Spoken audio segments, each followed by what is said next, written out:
Thumbnail দেখে এই video আপনি দেখতে এসেছেন মানে একটা বিষয় নিশ্চিত, হয় আপনার বা আপনার পরিবারের কারোর ব্রিচ বা উল্টো বাচ্চা আছে। আপনি জানতে চান তার নর্মাল ডেলিভারি করা পসিবল কিনা।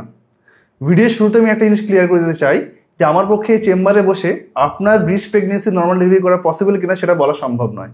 এমনকি পৃথিবীর কোনো ডাক্তারের পক্ষেই সেটা বলা সম্ভব নয়। কেন? কারণ অনেকগুলো ফ্যাক্টরের উপর সেটা নির্ভরশীল।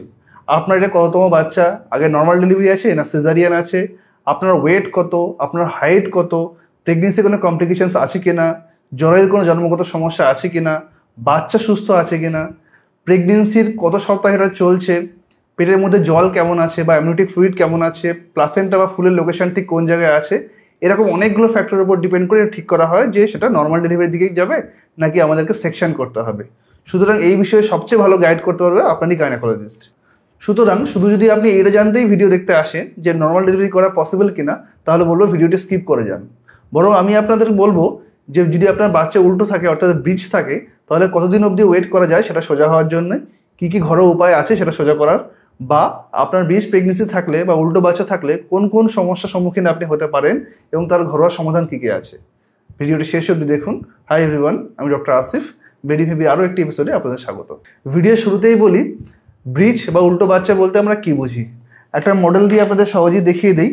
এই একটি বাচ্চা যার মাথার দিকে হচ্ছে এটা এবং নিতম্ব পায়ের দিকে হচ্ছে এটা। নর্মাল ক্ষেত্রে একটা প্রেগনেন্সির শেষ দিকে অর্থাৎ 9 মাসের শেষের দিকে বাচ্চার মাথা নিচের দিকে থাকে এবং নিতম্ব বা পায়ের দিকটা উপরের দিকে থাকে। যদি কোনো কারণে সেটা ঘুরে যায় অর্থাৎ মাথাটা উপরের দিকে চলে আসে এবং নিতম্বের দিকটা নিচের দিকে থাকে, সেগুলোকে আমরা বলি ব্রিচ বা উল্টো বাচ্চা। ব্রিচ অনেক রকমের হয়, কী কী টাইপের হয় সে বেশি ডিটেলে যাচ্ছি না, বরং জেনে নিন কোন কোন ক্ষেত্রে আপনার ব্রিচ বা উল্টো বাচ্চা হওয়ার চান্স বেশি। যদি আপনার শরীরের ওজন অত্যাধিক বেশি হয়, যদি আপনার হাইট কম থাকে, যদি ইউট্রাস বা জ্বরের কোনো জন্মগত সমস্যা থাকে, জরায়ুতে টিউমার থাকে, বাচ্চার যদি কোনো জন্মগত সমস্যা থাকে, বা ধরুন আপনার শরীরে অ্যামনিওটিক ফ্লুইড বা জল খুব বেশি আছে বা জল খুব কম আছে, বা ফুল নিচের দিকে আছে, মায়ের বয়স অনেক বেশি, এরকম অনেকগুলো ফ্যাক্টর আছে যেক্ষেত্রে আপনার ব্রিচ বা উল্টো বাচ্চা হওয়ার চান্স বেশি থাকে স্বাভাবিকের থেকে। আসুন জেনে নিন কোন সময়কার রিপোর্টে বাচ্চা উল্টো থাকলে আপনি চিন্তা করবেন। আমরা ক্লিনিকে দেখেছি 20-22 সপ্তাহে হয়তো অ্যানোমালি স্ক্যান হয়েছে, মায়েরা ছুটতে ছুটতে চলে এসেছে রিপোর্ট নিয়ে, ডাক্তারবাবু বাচ্চা উল্টো আছে, কী করবো। এক্ষেত্রে বলে রাখি 20-22 সপ্তাহের রিপোর্টে যদি উল্টো বাচ্চা থাকে চিন্তা করার কোনো কারণ নেই। আবার বলছি, চিন্তা করার কোনো কারণ নেই। কেন? কারণ হয়তো যে সময় আল্ট্রাসোনোগ্রাফি হয়েছে সকালে তখন বাচ্চা উল্টো ছিল, হয়তো বিকেলের দিকে বাচ্চা আবার সোজা হয়ে গেছে, কারণ এই সময় বাচ্চা ক্রমশ ঘুরতে থাকে পেটের মধ্যে। পরিসংখ্যানে দেখা গেছে যে 20-22 সপ্তাহে এমনকি 24 সপ্তাহ পর্যন্ত 100টা বাচ্চার মধ্যে 25টি বাচ্চাই থাকে উল্টো। যত প্রেগনেন্সি এগোতে থাকে অর্থাৎ 25 থেকে 28, 30, 32 সপ্তাহে, 32 থেকে 34 সপ্তাহে গিয়ে দেখা গেছে সেই 25টি বাচ্চায় কমে এসে 7 থেকে 10টা বাচ্চায় চলে আসে। অর্থাৎ এই সময় 100টা বাচ্চার মধ্যে মোটেই 7 থেকে 10টা বাচ্চা উল্টো থাকে।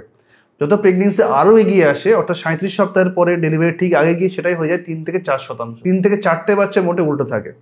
সুতরাং আল্ট্রাসোনোগ্রাফি রিপোর্টে উল্টো বাচ্চা দেখি ঘাবড়াবেন না, দেখতে হবে যে এই রিপোর্টটা কোন সময় করা হয়েছিল।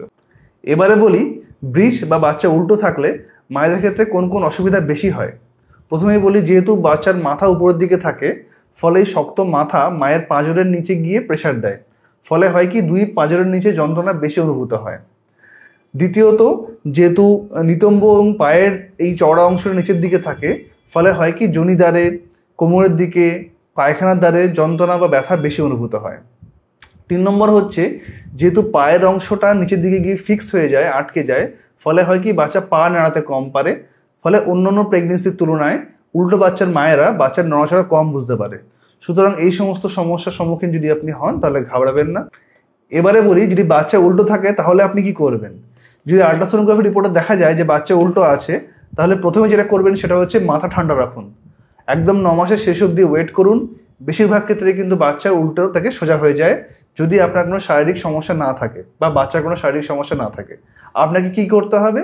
জল বেশি করে খেতে হবে, শরীরের ওজন নিয়ন্ত্রণে রাখতে হবে, এতে বাচ্চার মুভমেন্ট ঠিক থাকে, এবং বাড়ির সমস্ত কাজকর্ম আপনি করবেন ভারী কাজ ছাড়া, এবং দিনে কমপক্ষে 8 ঘন্টা হাঁটবেন। হাঁটাচলা বেশি করলে বাচ্চার মুভমেন্ট বাড়ে এবং বাচ্চা নিজে থেকেই সোজা হয়ে যাওয়ার চান্স বা প্রবণতা বেশি থাকে। এছাড়া বেশ কিছু এক্সারসাইজ আছে, যেমন বাটারফ্লাই এক্সারসাইজ, ক্রলিং এক্সারসাইজ, এগুলো করলে অনেকে বলে থাকেন যে বাচ্চা সোজা হয়ে যায়, যদিও এই বিষয়ে কোনো জোরালো গবেষণা কিন্তু নেই। এত কিছু করেও এবং শেষ অবধি ওয়েট করেও যদি আপনার বাচ্চা না ঘোরে, অর্থাৎ সোজা না হয়, তাহলে বুঝতে হবে আপনার বাচ্চা একটু বেশিই কুড়ে, সে ঘুরতেই চায় না। সুতরাং তার ডেলিভারি কীভাবে হবে সেটা আপনার ডাক্তারবাবু হাতে ছেড়ে দিন, আপনি নিশ্চিন্তে থাকুন। আজ এখানেই শেষ করছি। এই সম্পর্কে যদি আরও কোশ্চেন আপনার থেকে থাকে তাহলে ভিডিও কমেন্ট বক্সে জানান। সকলে ভালো থাকুন, সুস্থ থাকুন। Meta for Me, Motherhood Redefined.